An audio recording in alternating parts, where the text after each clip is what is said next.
বৌদ্ধরা কি? বৌদ্ধরা কি মুসলমান? কোন? কাফের, সোজা কথা, অমুসলমান। হিন্দুরা কি? অমুসলমান।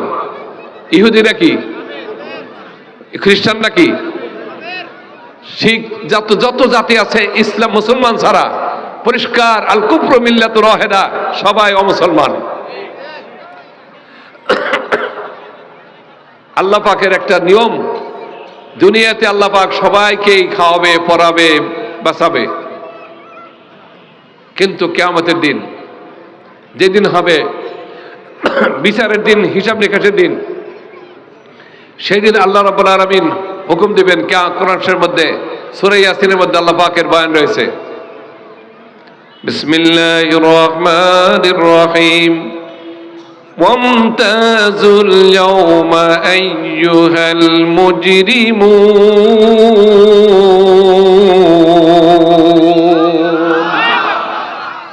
কিয়ামতের মধ্যে আল্লাহ পাক বলে দিবেন, ফেরেশতারা এখন প্রতিদানের দিন, প্রতিদানের দিবস। বেঈমান আর কাফের আমার মুমিন বান্দাদের সাথে থাকতে পারবে না, ওদেরকে পিটে আলাদা করে দাও, মুমিনদেরকে আলাদা সম্মানের বিছানার নিচে নিয়ে দাও। যেরকম আল্লাহু আকবার। তাহলে প্রথমে আমরা শুকরিয়া আদায় করি আল্লাহ পাকের, যে আল্লাহ পাক আপনাকে আমাকে দয়া করে মুসলমান ঘরে জন্মগ্রহণ করার সুবাদে আপনার আমি ঈমান পেয়েছি, ইসলাম পেয়েছি, রসুল পেয়েছি, আল্লাহ পেয়েছি, কোরআন পেয়েছি। কথা ঠিক কিনা বলেন? আমরা কেউ দুনিয়াতে আসার আগে এই কথা কেউ দরখাস্ত করিনি, হে আমাদের পরওয়ারদিগার, জানতে পারলাম আপনি আমাকে দুনিয়াতে পাঠাইতেছেন, আমাকে মানুষ বানাবেন, আপনি আমাকে মানুষ বানাবেন, আপনি আমাকে মুসলমানের ঘরে জন্মগ্রহণ করেন। কেউ দরখাস্ত করছিলেন আল্লাহর কাছে?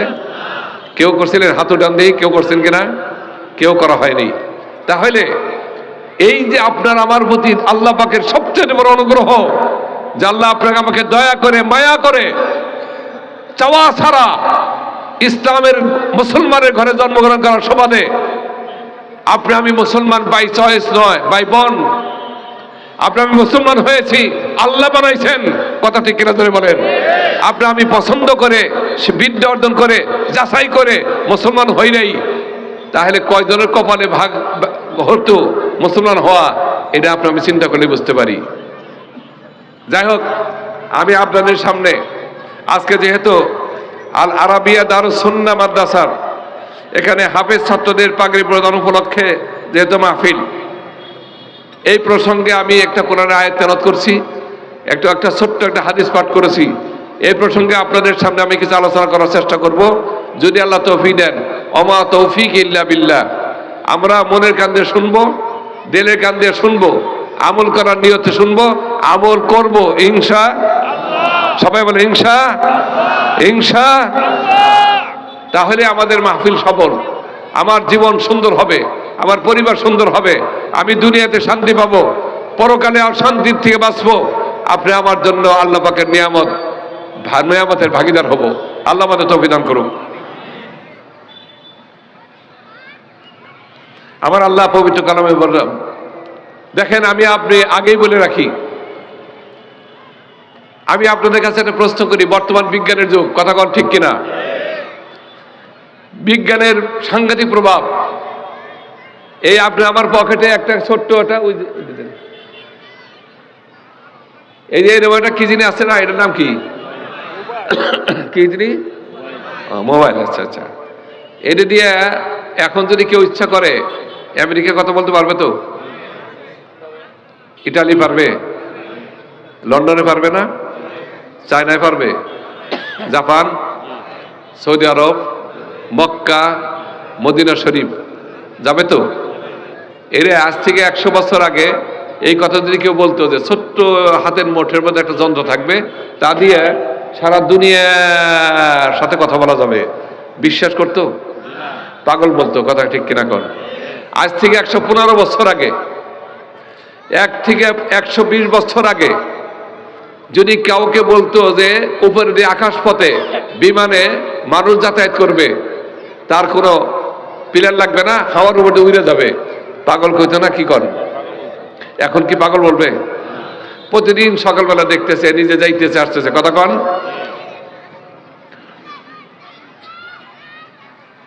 বর্তমানে যদি কারো শরীরের মধ্যে কোনো রোগ হয়, কোনো অসুখ হয়, তাহলে মাথার থেকে পা পর্যন্ত একটা পরীক্ষা আছে, তার নাম কি কয়, কি বলে? MRI। তা কি বলা হয়? MRI। মাথার থেকে পা পর্যন্ত কোথাও কোনো শরীরে যদি কোনো ক্ষত থাকে, সমস্যা থাকে, এই কথাটা রিপোর্টে ধরাই দিবে মেশিনে। কথা কন ঠিক কিনা? কিন্তু আপনাদের কাছে একটা প্রশ্ন করি, এমন কোন মেশিন বাংলাদেশ সহ সারা পৃথিবীতে আছে যে এই মেশিনটার মধ্যে আপনাকে আমাকে ঢুকাই দিলে মেশিন অ্যান্সার দিবে যে দেখেন এই লোকটার দিলের মধ্যে কবিরে গুণে আছে 1000, সগিরে গুণে আছে 10,000? এর কোনো রিপোর্ট আছে? কথা বললে কথা কন, আছে? এমন কোন মেশিন আছে?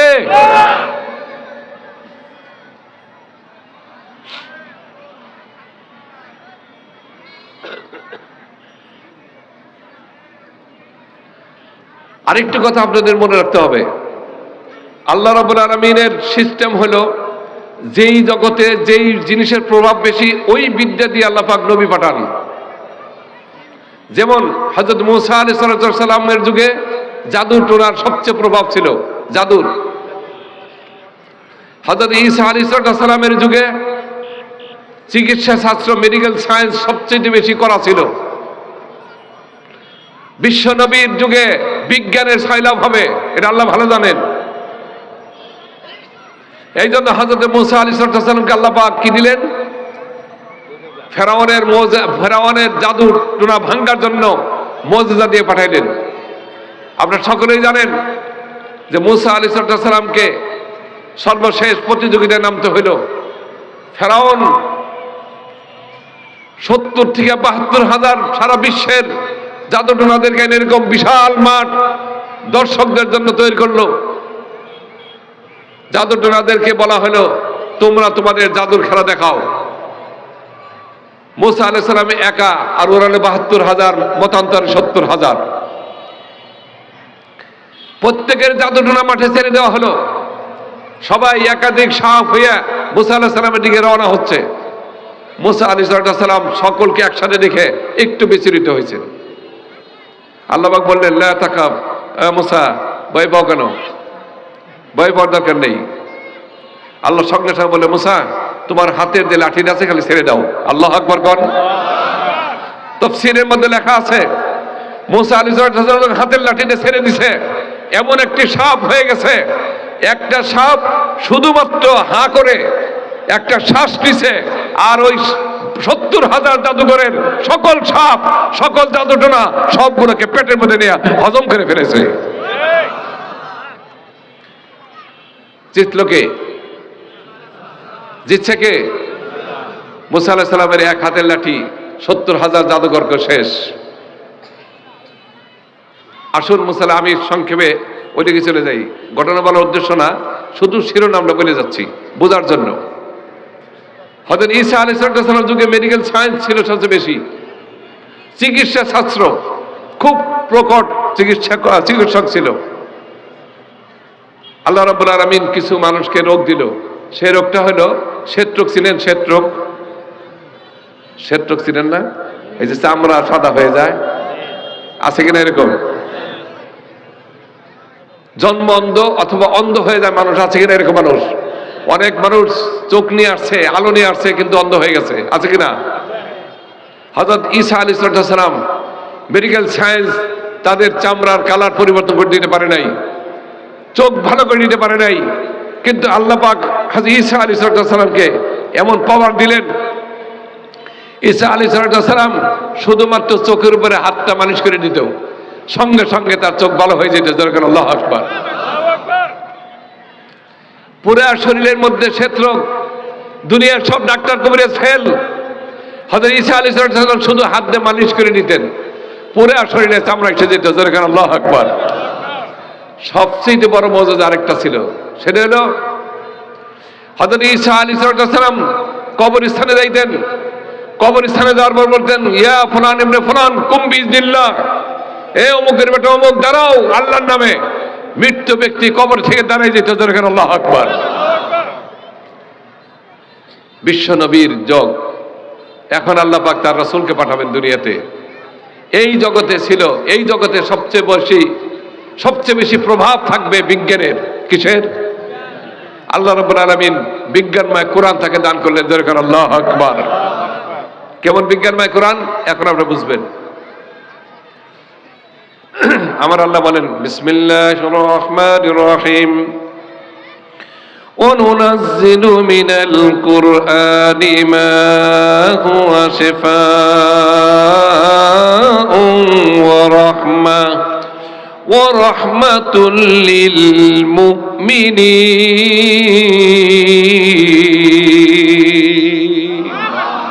ভাইরা আমার, বন্ধুরা আমার, পর্দার আলে মা বোনেরা আমার, বিশ্ব নবীকে দুনিয়াতে যখন আল্লাহ রাব্বুল আলামিন পাঠালেন, এরপরে তাকে কোরআন দান করলেন। যেরকম আল্লাহু আকবার। কোরআন পাঠার পরে আল্লাহ ডাক দিয়ে বললেন, বন্ধু হে আমার, তোমার জগতের মানুষ বিজ্ঞান নিয়ে বাহাদুরি করবে, কিন্তু তোমাকে আমি এমন একটা বিজ্ঞানময় কোরআন মহাগ্রন্থ দান করছি, ওই সারা দুনিয়ার সকল বিজ্ঞানীদের বিজ্ঞান যখন শেষ হয়ে যাবে, আপনার বিজ্ঞান সবে মাত্র শুরু হবে। এই মাস্টার নাম কি? শুধু রজব কনকে ডক্টর কন, বরকত মা, পবিত্র মাহে রজব কন, খালি রজব কয়। আমাকেও অভ্যাস হয়ে গেছে কিছু, আপনাকে না, আমাকেও এলাকাতে করে। সেটা হলো নাম একজনের আব্দুর রহমান, ডাক দেখি কয় ওই রহমান, কথা কন। আমাদের এক লোকের নাম আছে আমাদের ওখানে, তার নাম হলো মুসলিমউদ্দিন খালাসি। কি খালাসি? মুসলিমউদ্দিন খালাসি।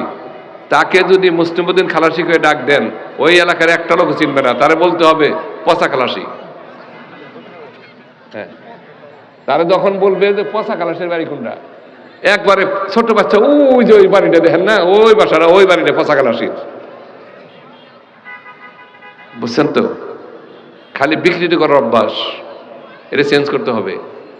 এর পরিবর্তে নামটা পরিষ্কার সুন্দর করে বলুন, আব্দুর রহমান, মূল নাম এটাই। আরেকটা কথা বলে রাখি, আমাদের সমাজে নামের সাথে একটা ডাক নাম রাখে, কথা কন, ডাক নাম রেখে রাখেন না কেউ। এই ডাক নামই চালু হয়, মূল নাম হারাই যায়। কথা কি কন, ঠিক কিনা কন? যাই হোক, আমি যেটা বলতেছিলাম যে সর্বশেষ নবীকে আল্লাহ পাক পাঠাবেন, কি দিয়ে পাঠাইলেন? পবিত্র কোরআন দিয়ে। আজকে সমাজের মধ্যে আমি আপনাদেরকে সাক্ষী করে বলি,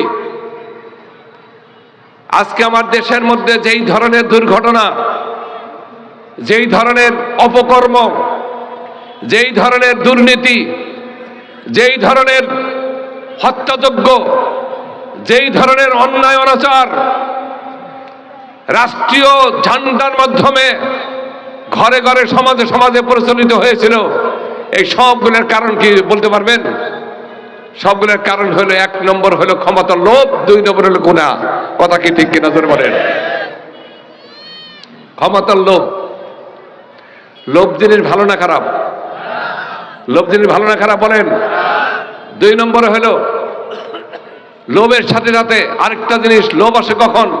যখন মানুষের অন্তর নষ্ট হয়ে যায়। কথা কন ঠিক কিনা? এই জন্য সমস্ত নবীরা, সমস্ত রাসূল দুনিয়াতে আগমন করে সর্বপ্রথম মানুষের অন্তরকে পবিত্র করছে। কথা ঠিক কিনা জোরে বলেন? মানুষের মনের থেকে খায়, পরনিন্দা, হিংসা, বিদ্বেষ দূর করছে। গাছের পূজা, মাছের পূজা, মূর্তির পূজা, পাথরের পূজা সব ভেঙে খানখান করছে। এক আল্লাহ পাকের একাত্মবাদের ইয়াকিন অন্তরে ঢুকাই দিছে। কথা ঠিক কিনা কন?